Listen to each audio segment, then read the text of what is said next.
आज आहे मकर संक्रांत आणि मकर संक्रांतीच्या ना सर्वांना खूप खूप शुभेच्छा।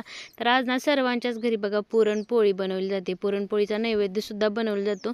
तर आज ना सकाळी खूप लवकर डाळ शिजायला टाकली होती, तर स्वयंपाक 10-10:30 वाजेपर्यंत आवरेल तर अशा हिशोबातच डाळ टाकली होती बघा। आणि त्यात ना लाईट पण सारखी ये जा करत होती, त्यामुळे चुलीवरती स्वयंपाक बनवायचा ठरवला। तर पुरण वगैरे सर्व झालं होतं बघा वाटून, आणि भजे पापड वगैरे सुद्धा मम्मीने तळून घेतले होते। तर पुरणपोळ्या पण एकदम छान आणि अशा मस्त झाल्या होत्या।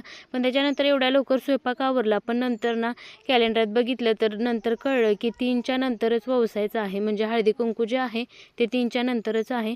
त्यामुळे नंतर काय जास्त काही केलं नाही। तर पुरणपोळी वगैरे छान बनवून झाली, नंतर त्याच्यानंतर कटाची आमटी बनवायची होती। तर त्यासाठी पातेल ठेवलं, त्याच्यामध्ये तेल टाकून ना खोबरं, लसण आणि जिरं आणि कोथिंबीर अशी पेस्ट करून घेतली होती। त्याच्यानंतर घरगुती थोडासा मसाला आणि कांदा लसूण मसाला हा टाकला होता बघा। तर कांदा लसूण मसाल्याने टेस्ट खूप छान येते, त्यामुळे तो पण मसाला बघा याच्यामध्ये टाकून घेतला होता। छान असं परतून काढला, आणि इकडं ना येळवणी जी होती ती सुद्धा ना ह्याच्यामध्ये काढून ठेवली होती बघा, आणि ती टाकून घेतली। आणि छान अशी ना कटाची आमटीसुद्धा बघा बनवून तयार झाली। त्यानंतर कटाची आमटीसुद्धा बनवून झाली आणि देवाला नैवेद्य दाखवलं बघा। त्याच्यामध्ये पुरणपोळी होती, कटाची आमटी, भात आणि भजे पापड, तर असा नैवेद्य होता बघा। तर सर्व आमचे ना स्वयंपाक वगैरे सर्व तयार करून झालेला होता। तर भेटूयात छान अशा नेक्स्ट व्हिडिओमध्ये, तोपर्यंत बाय बाय।